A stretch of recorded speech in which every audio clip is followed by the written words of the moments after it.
Hi guys, welcome back to another episode of Stitches of Stories. I'm your hostess, Ashes, and this is the creative corner where we are chaotic creatives. And we're going to do a book review and crochet a little bit. I already lost my hook that I was using. Good news is I found another one. It is not the same size. It's actually one size smaller. We were using an 11 and this is a 10. But we're going to use it because... Oh, wait! Holy crap, did I just... Okay, never mind. I found the right hook. I'm glad we didn't use that. Also, I was wrong on the size. I think these sizes are done wrong. I just looked over and saw it, and I've been looking for it for like 20 minutes. So this is a size... This is 10 or J, and this is the one we were using. So I'm glad that we didn't have to use the little one. This one is a size 9.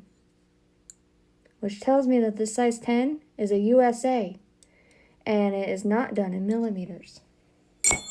Yay.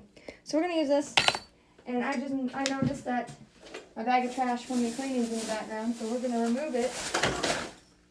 I'm going to set Jesus up here, like he's supposed to be. Trying to fix our background, guys, but I'm not sure how I want it to look. I rearranged the room and then put the room back to where it was because I didn't like it when it moved. Like, I have this pretty wall next to me, right here, that I was gonna make as our background. But then we always got that in it. And so at that point, we might as well just leave it where we are. And I do like my little skeleton and stuff back here. So I think we're just gonna leave it, and my typewriter and all that. But we are going to review the book called Sunset Dragons by J.S. Burke. It is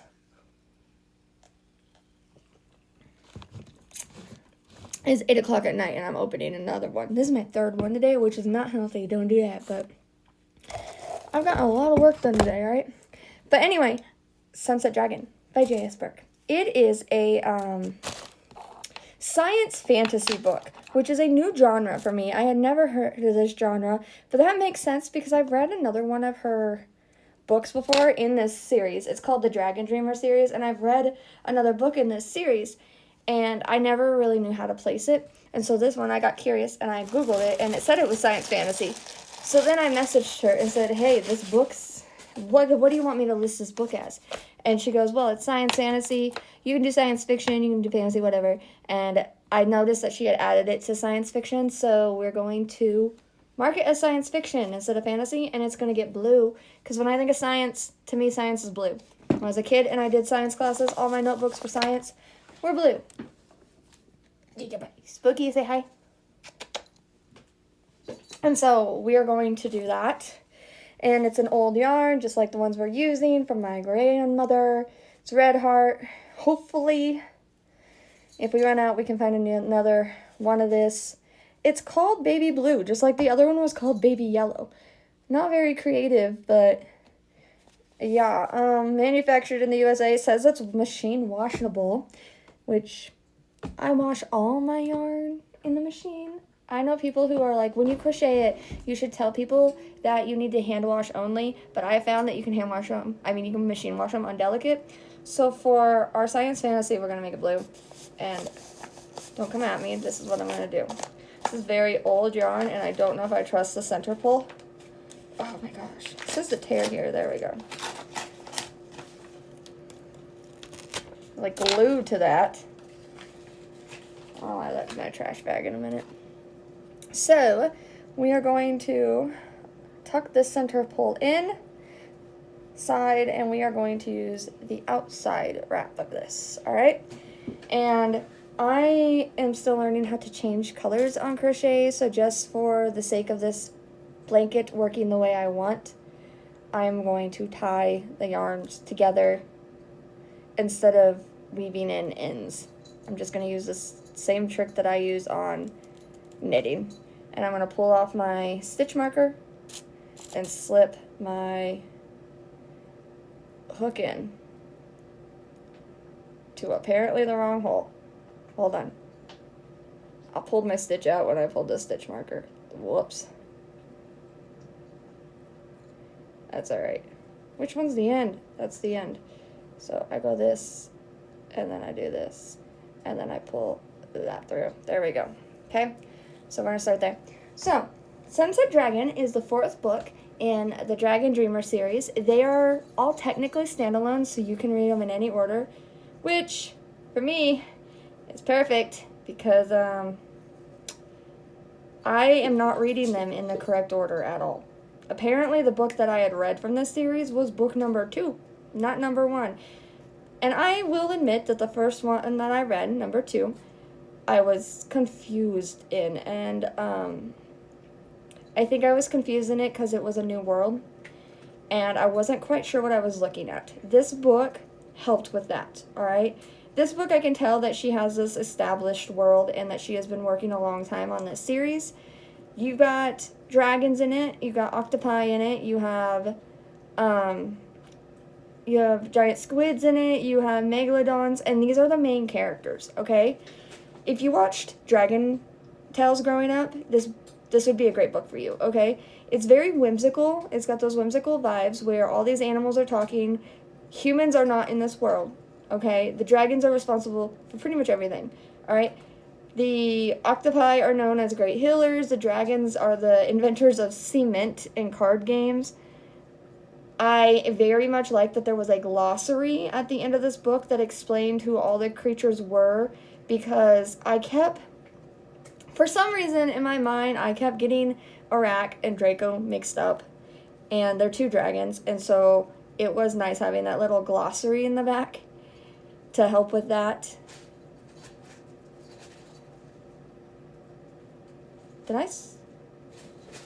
I screwed up, guys. We have to unpull this because we have to increase our stitching here.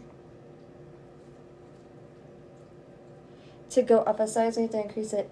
And so the main theme of this book, in my own opinion, is the benefits of cultural exchange and the hold on, guys. Come on. That stitch I tied is really tight. I should have been more careful.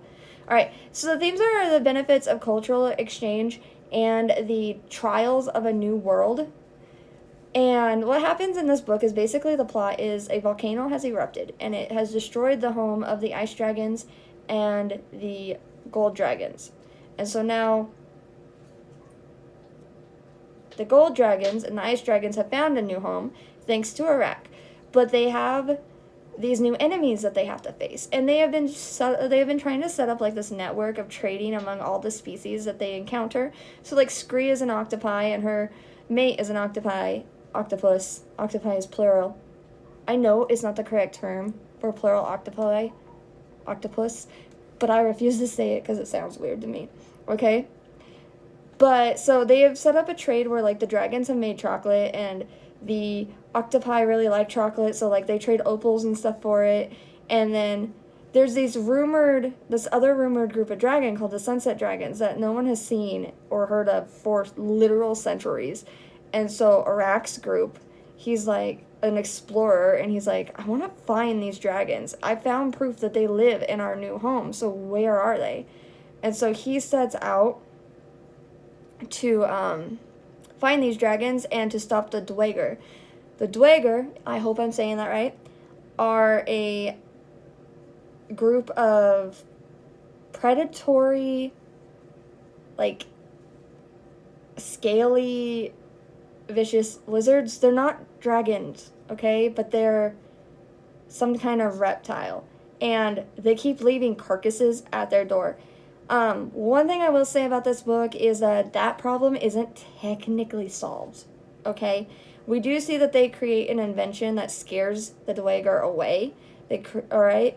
But they don't find the source of the Dweger or really where they're coming from.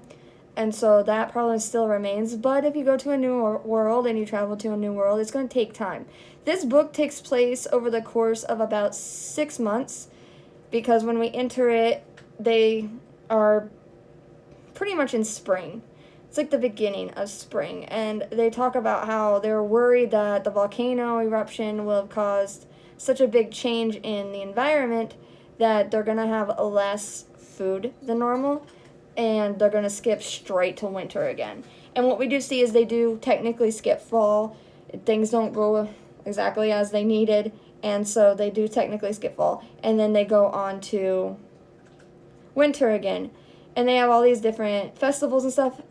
They do discover where the sunset dragons are, but I'm not going to tell you too much about that because that will spoil part of the book. Honestly, the overall plot of this book is exploration, all right? These are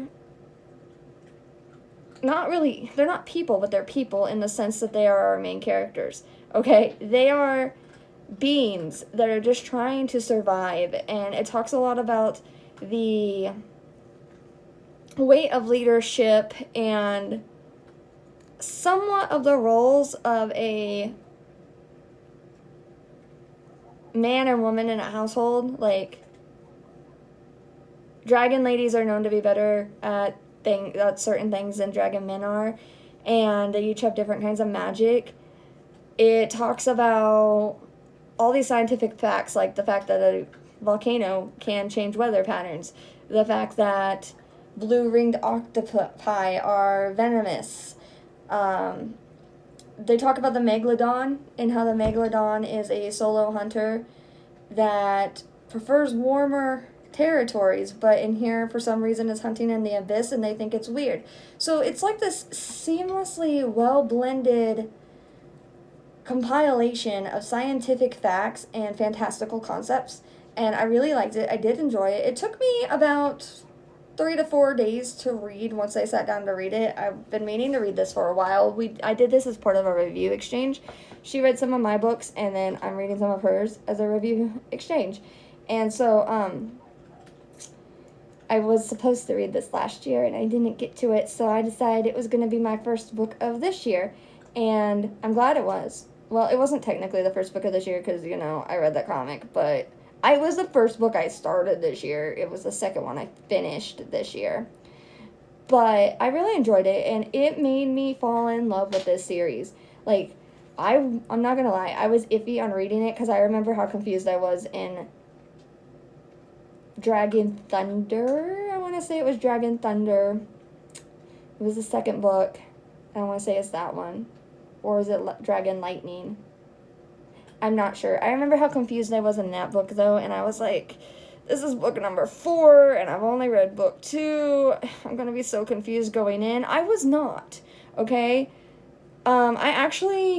This book was a lot more clear than the other one. Like I said, you can tell that she's been building this world for a while, and that she's very much involved in this world, and that she knows her characters and everything by this point.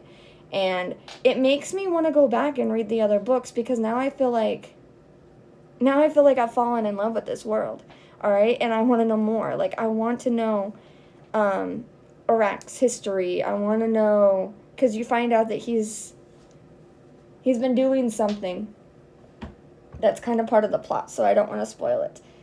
But, how do I say this without spoiling it? Everyone calls him a dreamer, all right? Everyone calls him a dreamer because he dreams all the time. I was trying to fix that and I broke it. Shoot.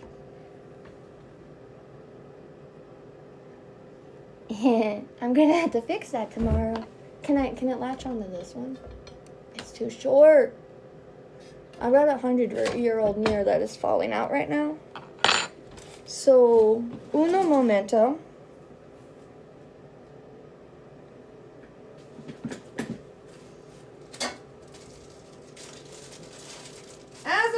Iraq is what they call a dreamer, and he's always like creating new things for everyone, and everyone is all at first it sounds like his family and stuff think it's almost not worth it. There we go. That should hold the mirror. I should hold it up. But you find out that his trances that he's going into are actually part of something that all dragon can do. It's just his type of dragon hasn't been used to it for a very long time, and they didn't know that they could do it. The sunset dragons are much better at it, and so when they encounter the sunset dragons, there's this exchange of information from their lost culture, because all dragons have different stories on how they're created, and if you listen to them, read them in the book, when they tell you the stories, they're all very similar, okay? And that's a lot like our human religions in a way, because we all have different stories about how humanity and Earth was created, and then you have the scientific version of it, and some of them overlap, like Greek mythology, Christian mythology, Norse mythology. There is this overlapping concept of there being a god king and having basically a trinity. You have Zeus, Hades, Poseidon, you have God the Father, God the Son, and God the Holy Spirit, that kind of thing, right?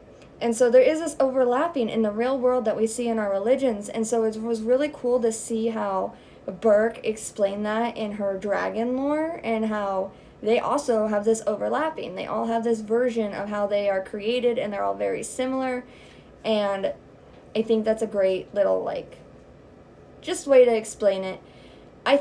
This book says it's for all ages from 9 to 99. I personally think the audience for this book is probably upper elementary to middle school. It's got some harder vocabulary in it, but it explains scientific concepts, which younger elementary kids they're not going to care about, all right?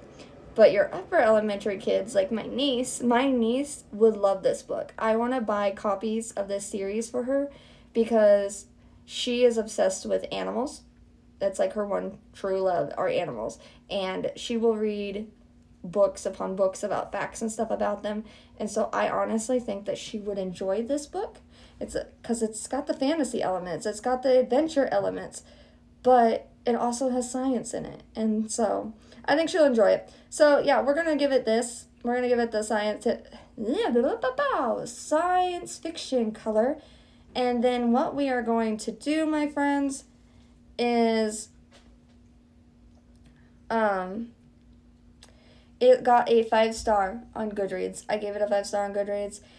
And it seems like it's pretty well rated. I didn't really see any negative things about it, so I'd go pick it up if you like whimsical vibes. You won't like this if you don't like whimsical vibes, alright? I'm talking like if you didn't watch like Dragon Tales or Dr. Dolittle or Chronicles of Narnia, things where animals talked in them. If you didn't watch those, you won't like this, okay?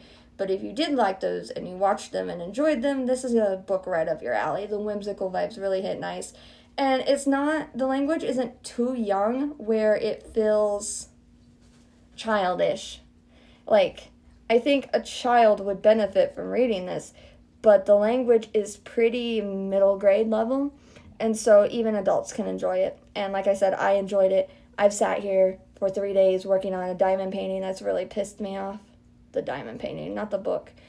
And so I've been doing that while I listen to it. I used my accessibility feature, not an audiobook, to listen to it. And then I went and read through the glossary tonight to make sure I had everything correct in my head. And so, yeah. So hopefully the next book we'll be reviewing will be Riding with the Alpha Sun, which I've been waiting to read forever. I have been reading the series since book 1 came out, and I just bought the audiobook for it. I'm iffy on the audiobook because I know I hate the narrator. I'm not gonna lie.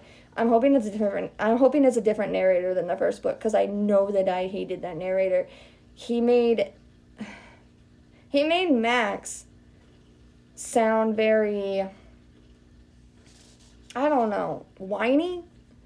I ended up not listening to the second one. I ended up reading it in my head because I didn't like how Max was portrayed by the narrator, and that was the only issue. So I'm hoping that that's not the issue with this, but I did buy a Kindle copy to go with it, just in case, because I love the story and don't want it to be ruined by a narrator. But if you are into whimsical stuff, please go pick up Sunset Dragon. It is a relatively new book. It just came out last year, in late of 2020. Maybe it wasn't last year. Maybe it's 2024. Anyway, it's a relatively new book.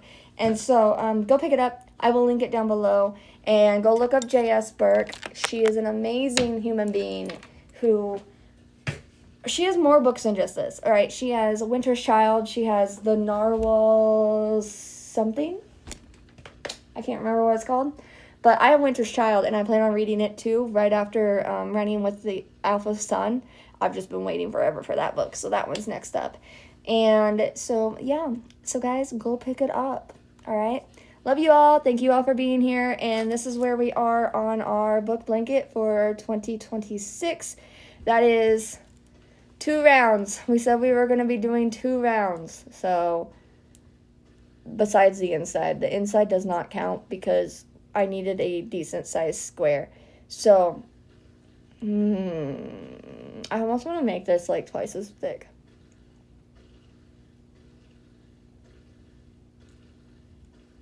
No, we should stick with 2 rounds. Just in case. I mean, if we read 80 books, then that's 160 stripes. So I don't know how thick that's going to be. So we should stick with 2 rounds just to be safe. So there is this, where we're at on our blanket. Hopefully this turns into a legit blanket. If not, I will fold it and make it into a triangle and it will become a shawl. Okay, but we will do our best. So thank you guys for joining us. Let me know below what's your favorite whimsical book that you've ever read. All right, guys, bye.